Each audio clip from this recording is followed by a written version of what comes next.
सध्या सोशल मीडियावर जी चर्चा चांगलीच रंगली आहे ती म्हणजे समंथाच्या नव्या लग्नाची.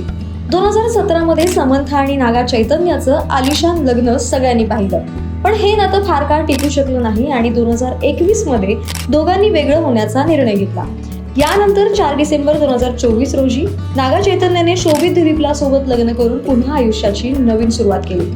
या सगळ्या काळात समंथा मानसिक त्रासात म्हणजेच डिप्रेशन मधूनही गेली, पण तिने हार मानली नाही. स्वतःला सावरलं, पुन्हा कामात झोकून दिलं आणि आज ती पुन्हा तिच्या आयुष्यात खुश आहे.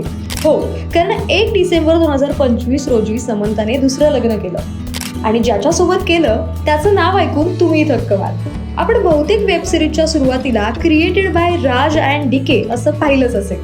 त्या टीम मधील Raj Nidimoru, family man, Farzi, Citadel यांसारख्या मोठ्या प्रोजेक्टच्या निर्माता आणि दिग्दर्शक आहेत. समंथा आणि राज दोघांची जवळीक फॅमिली मॅनच्या सेटवर वाढत गेली. हळूहळू मैत्री, मग प्रेम आणि शेवटी या नात्याला दोघांनी नाव दिलं लग्न. समंथाने तिच्या लग्नाचे काही सुंदर फोटो तिच्या ऑफिशियल इंस्टाग्रामवर शेअर केले आहेत आणि सध्या सोशल मीडियावर हे फोटो प्रचंड व्हायरल होत आहेत. समंथासाठी हा खऱ्या अर्थाने नवा सूर्योदय आहे, नवं आयुष्य आणि नवी सुरुवात आहे. तर ही होती समंथाच्या नव्या लग्नाची संपूर्ण अपडेट. अशाच आणखी मनोरंजन अपडेटसाठी ओन्ली मानलीला नक्की सबस्क्राईब करा आणि शेअर करायला विसरू नका.